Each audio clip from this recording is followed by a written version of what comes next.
लाहौर के इलाका मोलनवाल में 7 साल बच्ची ज्यादती के बाद कत्ल मुलजमान गिरफ्तार कर लिए गए। बताया गया है कि मोलनवाल के रहायशी अल्लाह दत्ता की 7 साल बेटे के साथ मिलकर ज्यादती का निशाना बनाया और फिर उसको गला दबाकर कत्ल कर दिया और लाश करीबी खेतों में फेंक दी।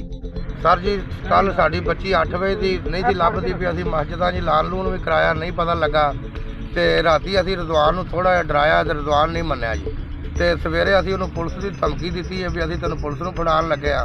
तो फिर सानूं नाल लिया के इत्थे खेतां दे विच दस्सिया सू जी नाल मेरे एक अल्लाह है, असीं दोवां ने ज्यादती कीती। ज्यादती करन तो बाद उहदा गला घुट के दबा के उहनूं मार दिता जी।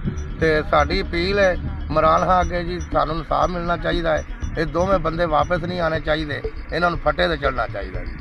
बच्ची के वालिदैन कल सारा दिन उसे तलाश करते रहे। शक गुजरने पर रिजवान को धमकी दी कि अगर आपने हमें सच ना बताया तो हम तुम्हें पुलिस के हवाले कर देंगे। जिसके बाद रिजवान ने बताया, मैंने अपने दोस्त अल्लाह दत्ता के साथ मिलकर पहले आयशा के साथ ज्यादती की और फिर उसे गला दबाकर कत्ल कर दिया है। मुलजमान की निशानदेही पर मकतूला की लाश को खेतों से बरामद करके पोस्टमार्टम के लिए सुंदर पुलिस के हवाले कर दिया गया है। सुंदर पुलिस ने मुलजमान के इतराफ जुर्म करने पर उसे गिरफ्तार करके थाने मुंतकिल कर दिया और तमाम शवाहिद इकट्ठे करना शुरू कर दिए हैं। अल्लाह वसाया, क्राइम रिपोर्टर, पाक एशिया टीवी, लाहौर।